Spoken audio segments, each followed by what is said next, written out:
જય માતાજી, હું પદ્મિની બાવાળા. જે પણ અત્યારે નિવેદન આવ્યું છે આપણે જયરાજભાઈનું કે અહીંયાથી અંત છે, તો જયરાજભાઈ આપણે અંત નથી.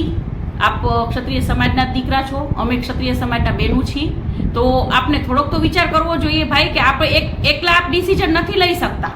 અને હું રાજકીય લેવલે મોદી સાહેબને પણ હું પૂછવા માંગુ છું કે રૂપાલાભાઈ વિરુદ્ધ 10 ફરિયાદો થઈ છે, માનહાનિના દાવા થયા છે, તો એને અરેસ્ટ કેમ નહીં? કેમ? આમાં હું એ પ્રશ્ન કરવા માંગુ છું કે રાજકીય લેવલે કોઈ પણ ગુનો કરી શકો છો, એ બધાને ગુનો કરવાનો હક છે.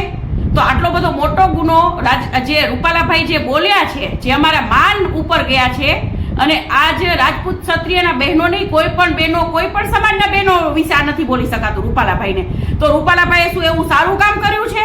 તો આજે જયરાજભાઈ એક, અને જયરાજભાઈ કોઈ એક વ્યક્તિ કોઈ નિવેદન નથી આપી શકતા, એને કોઈ એવો હક નથી. અને સમાજ આખો વિરોધ છે, અને સમાજના બહેનો તો ખૂબ જ વિરોધમાં છે, અને સમાજના ભાઈઓ પણ ખૂબ જ વિરોધમાં છે. તો અમે આ જયરાજભાઈનું નિવેદન નહીં ચલાવી લઈએ, અને માફી તો આપવાની જ નથી. માફી તો રૂપાલાભાઈ 5 નહીં 500 વખત માફી ને તો પણ એને માફ નથી. રૂપાલાભાઈની ટિકિટ રદ કરે. અને હું તો નરેન્દ્રભાઈ મોદીને આજે મોદીભાઈ આપે તો કેટલા બહેનો દીકરીઓ સાથે સારા એ લોકો માટે કામ કર્યા છે.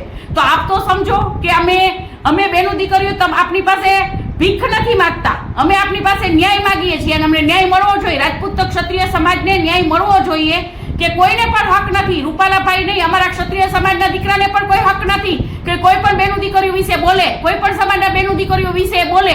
તો રૂપાલાભાઈએ શું આ સારું કામ કર્યું છે? આટલા મોટા હોદ્દા ઉપર આજે એમને ભાજપ પાર્ટીનું નામ બદનામ કર્યું છે કે ભાજપ પાર્ટીમાં જો આવાને ટિકિટો દેશો ને તો કાલ સવારે ભાજપ પાર્ટીનું ખૂબ ખરાબ લાગશે. એટલે આ નિવેદન જયરાજભાઈનું કોઈ રાજપૂત ક્ષત્રિય સમાજ સ્વીકારશે નહીં, અને અમારો વિરોધ સતત ચાલુ રહેશે.